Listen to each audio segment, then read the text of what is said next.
All right, so I'm just going to wait for someone to jump on and find out if I have sound this time. I did not, for some reason, before have sound, and so hopefully I do now.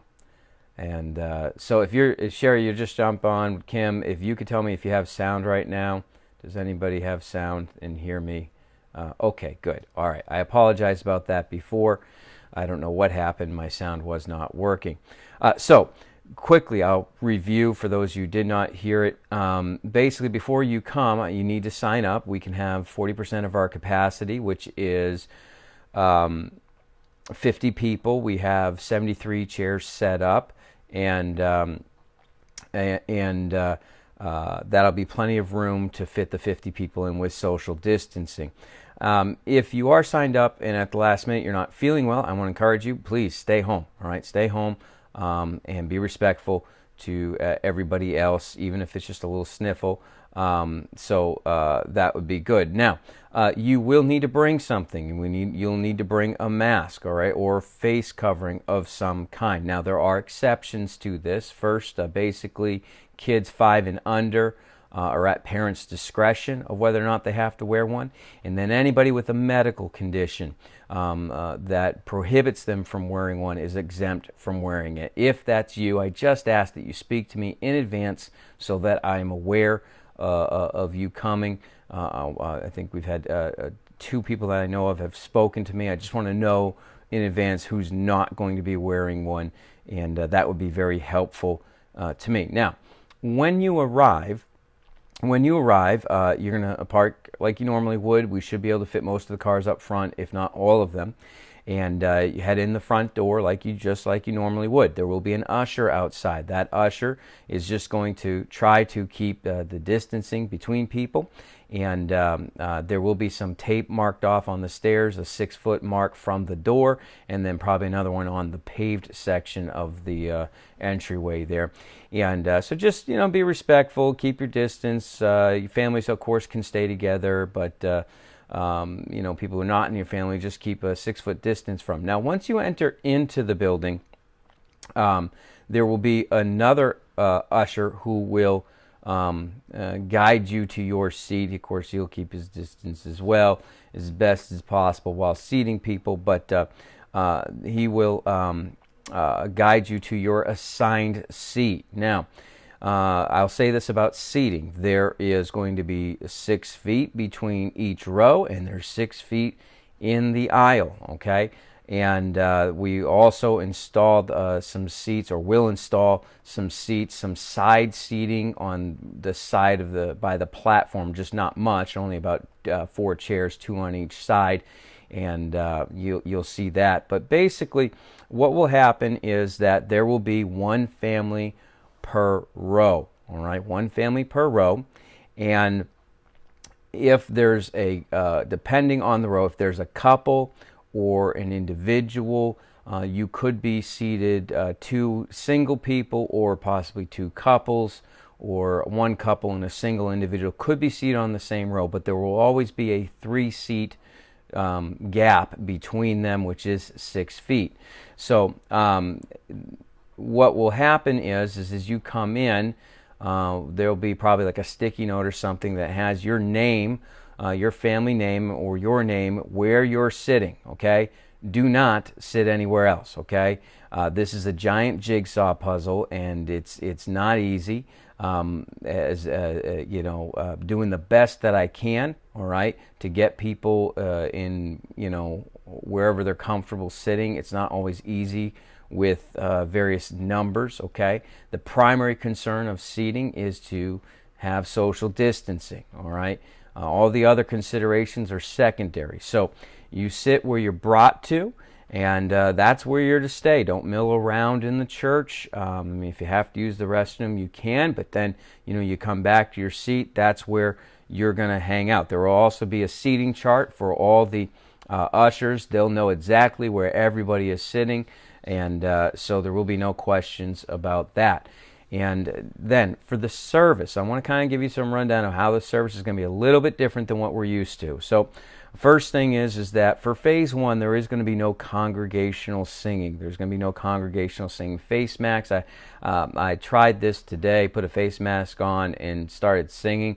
And after about a halfway through a song, it really, it just not a fun feeling. All right. So we're going to do some different things outside of congregational singing with face masks on. Instead, what we're going to do is focus on prayer, testimonies, and there will be solo specials, both people being able to do instrumentals and then also solo singing. All right.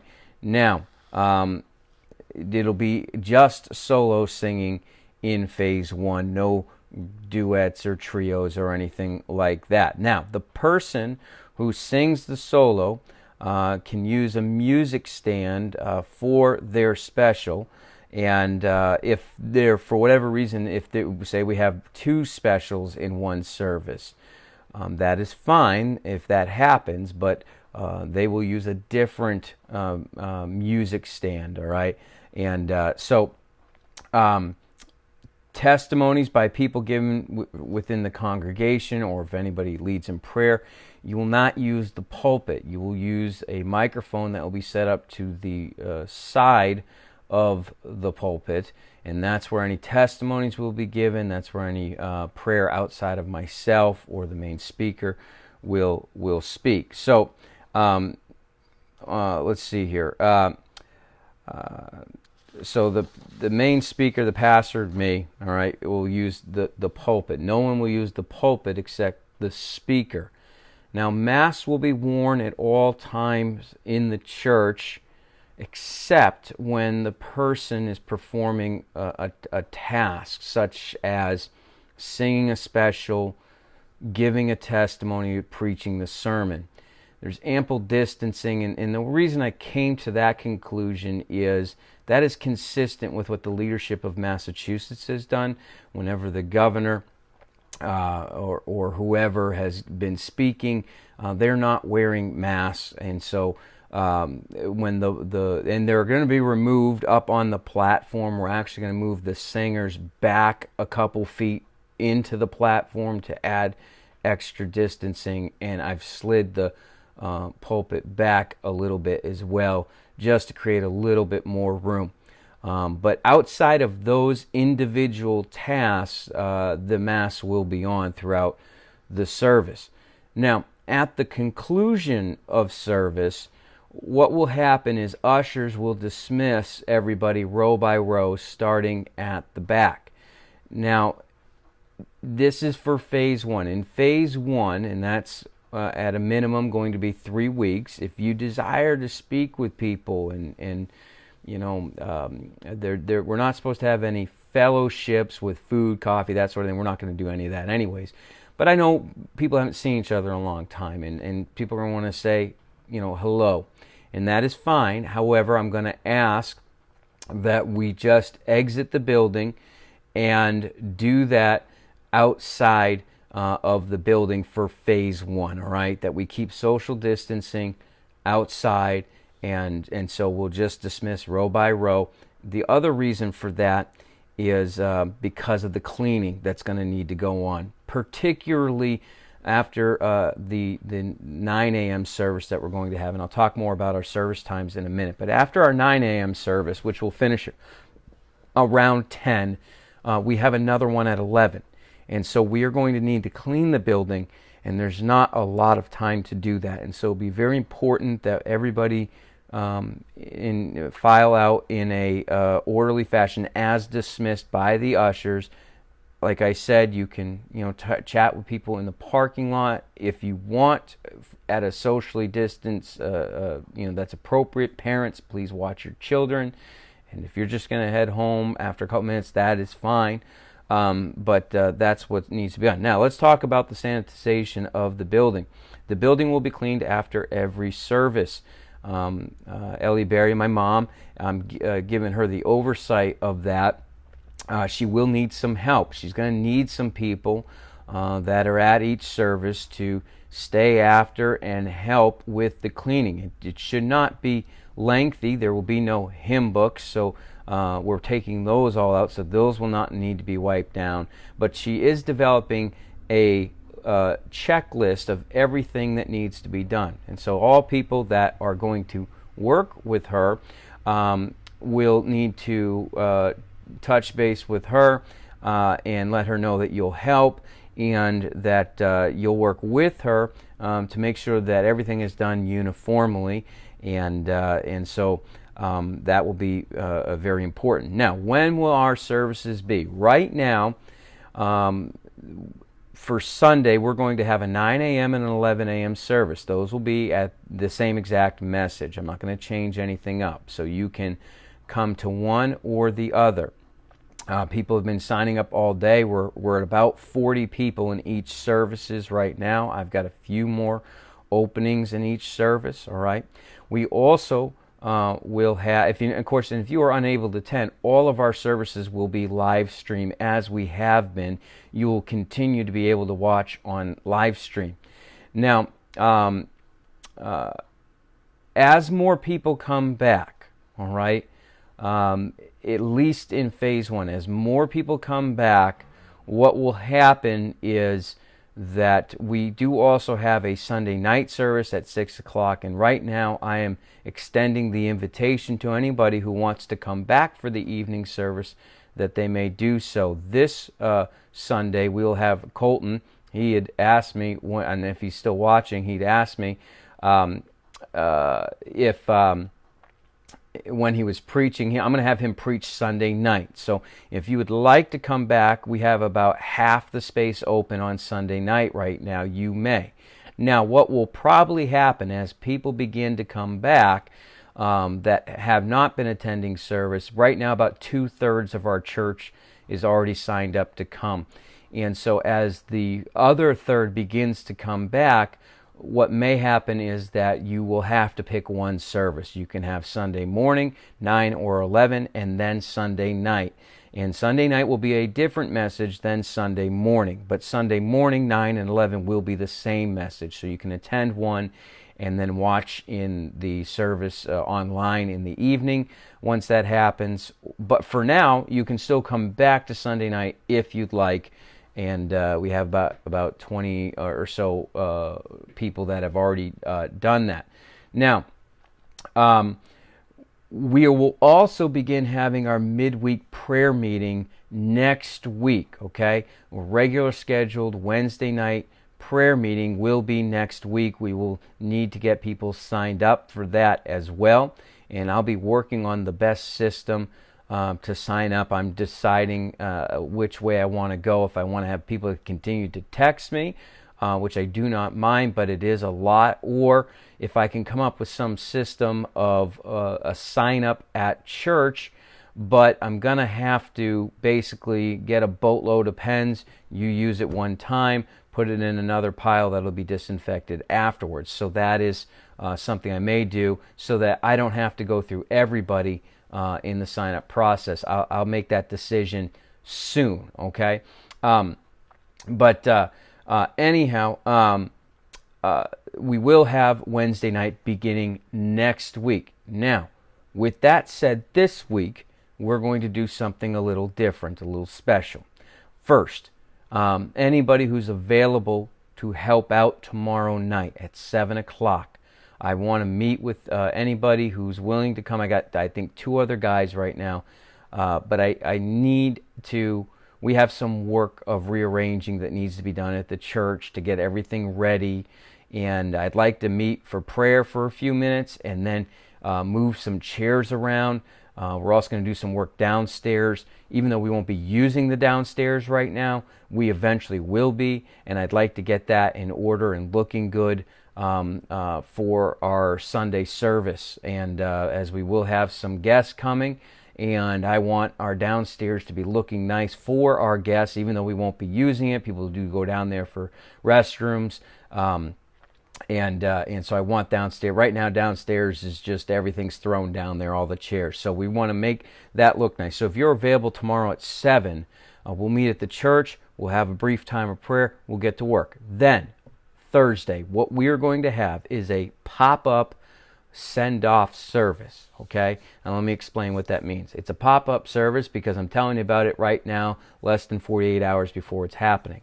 And so I don't have anybody signed up for it. I don't have anything planned for it as far as who will go where or do what. But if you want to, let me know, all right? And you can come. And I don't think we'll go over 50 people at such short notice. Now, what this service is going to be is two things. First, it's going to be a send-off service for Nick. All right, Pastor Nick is this Sunday starting Community Baptist Church. He's been waiting, and we had agreed upon that the minute numbers lifted a little bit, he would start. And of course, this is not an ideal start, but nonetheless, it's of the Lord, and so he's going to do it. But we want to say, we want to just pray for him. We want to encourage him. They've been with us for 2 years, and we want to send them out. Now, this won't be the way that we would have normally done it, all right? And I already talked to Nick that when there might be 2 years from now, but when it's appropriate, we're going to have an appreciation service for him, all right? And that's not going to be Thursday night. Thursday night's just going to be more of a charge and an encouragement. And if you're able to come, and this will be their final service with us, if you're able to come, we'd love for you to come. You just got to let me know whenever. And the other thing that this will do is it'll be a test run for Sunday, implementing the things I'm talking about, bringing people in, sitting them down, so on and so forth. And so I know this is short notice, but if you can come, that would be good. Now, I want to talk about some additional safety precautions. Bathrooms will be available. You can wash your hands there. They will also be cleaned after every service. Sanitizer will be available in the building. Individual hand wipes that are individually packaged will be available to everybody as well. Windows will be kept open during the services, all right? And as long as it's not excessively cold or raining sideways, those windows will be open. I don't care if I have to have the heat going while the windows are open or if AC going.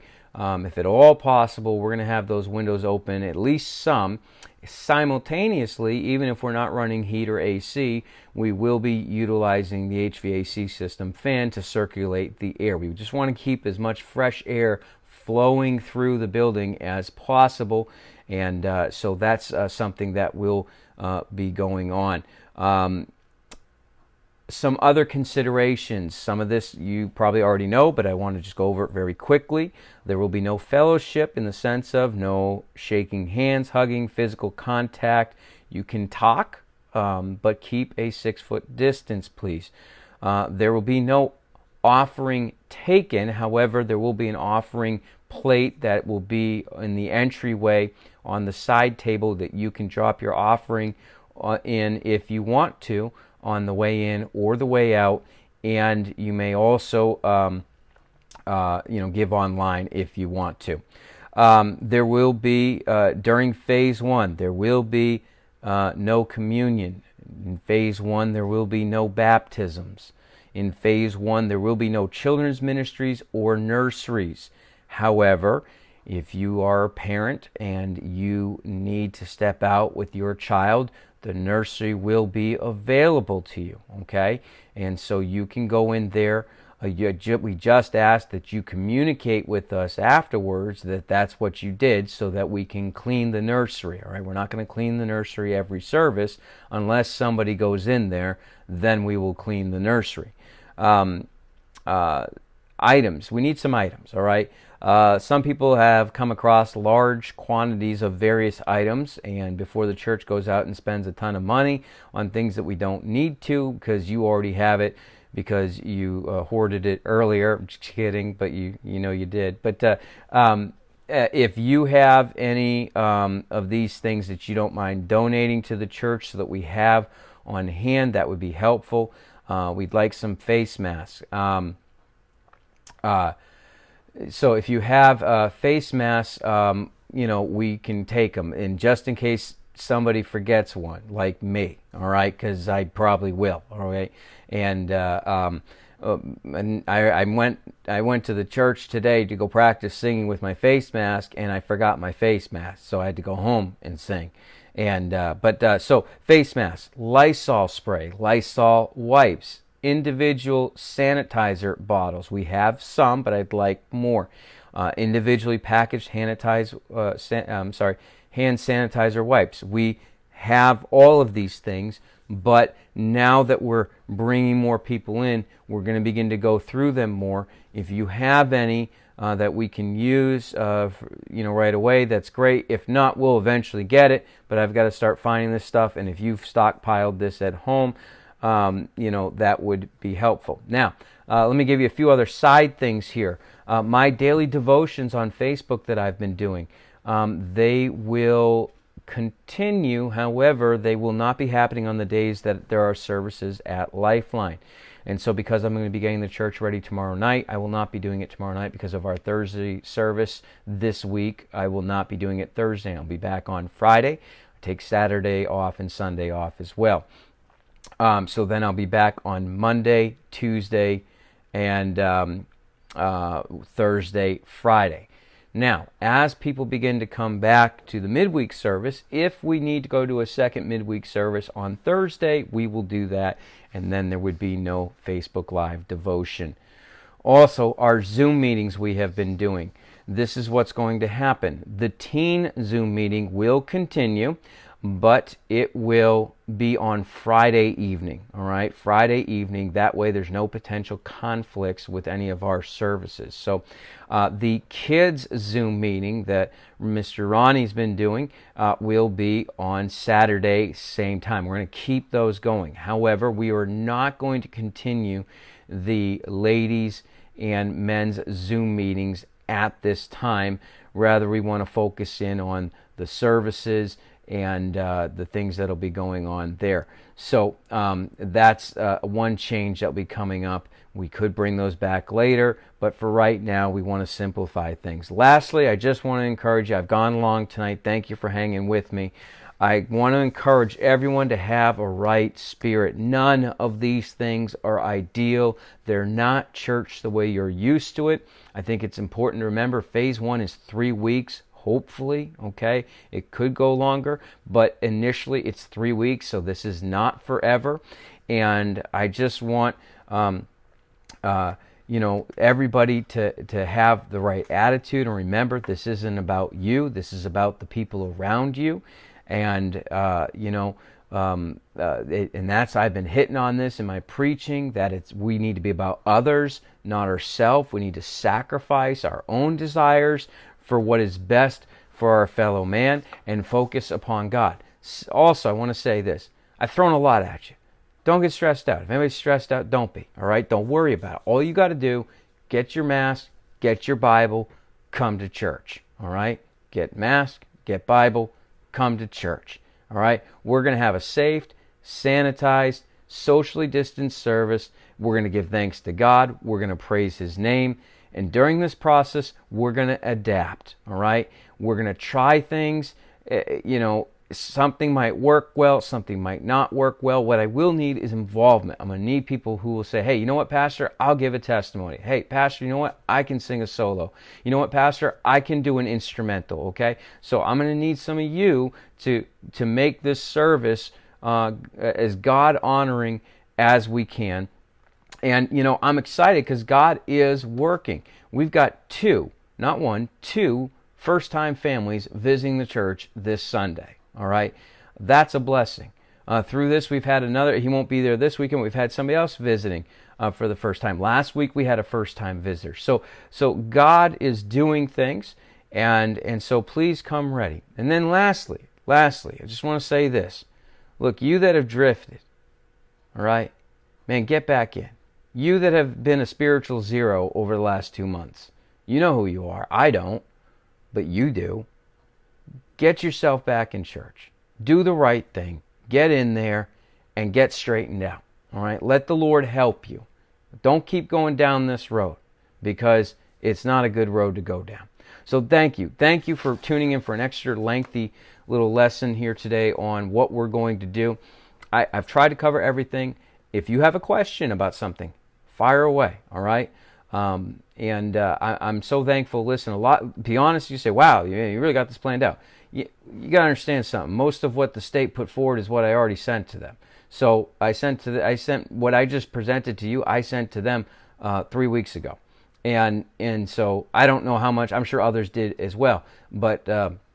I thought about how to make this thing work, and I presented something tangible that they could look at to make work. And I'm just very thankful that we're able to meet not only this Sunday, but this Thursday. And so if you can come Thursday, please let me know. Text me privately so that I don't forget. If you write it on here, I probably won't see it. Okay, so anyhow, Lord bless you. God bless you. Have a great night. Bye now.